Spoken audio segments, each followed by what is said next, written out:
The end-of-course evaluations are an important tool for instructors to understand and use properly.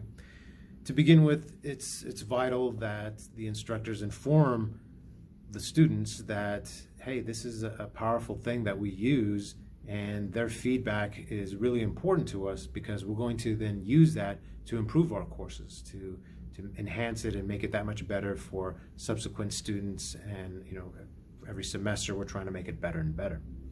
So along with that, the way that we use the information from the end of course evaluations are important. One thing that I recommend is that an instructor take a moment after the class is completed to just jot down some information, some thoughts to reflect about the course and think about some things that went well, some things that maybe can be improved upon, just some ideas, their own reflections and thoughts about the course itself. Then afterwards, then they can go through and review the end of course critiques, the end of course evaluations. That way they can compare their thoughts, their overall idea with what the students then presented. Again, reminding the students before they do it that it's going to be completely anonymous and that it's not going to be reviewed until after the grades have been submitted. That way we can get a little bit more ideas from them that are less biased as far as worrying that it's going to affect their grade. So taking that all into account, now we can look at what they presented, what they said in their end of course evaluations. So this is powerful because it gives us very, very good insight into some qualitative information, qualitative thoughts on their thoughts and feelings about the course. You always have outliers that maybe somebody's upset because of a bad grade or something, but that would be the outlier.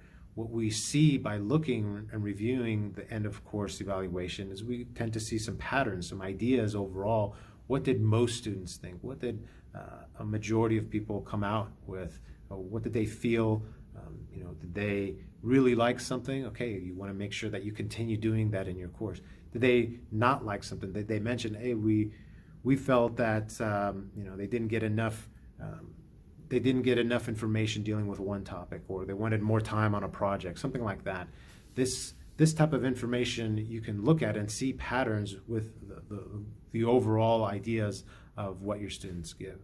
So this is great because it gives us that information, but again, with an understanding that it's just one data source, right? The end of course critiques that's one source of information. It doesn't describe the course overall. It doesn't give you all the information about the course.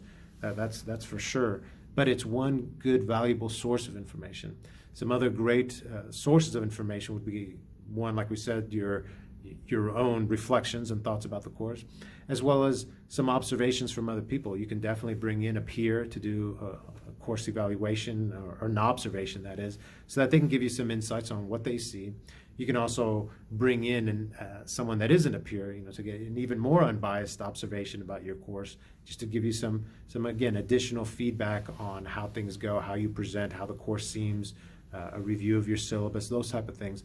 That will help you to get additional sources of information so that you can continually evaluate your course and make it that much better and enhance it and evolve it all the time so that it keeps getting better and better, because that way we can become better teachers as well as make the overall learning experience that much better.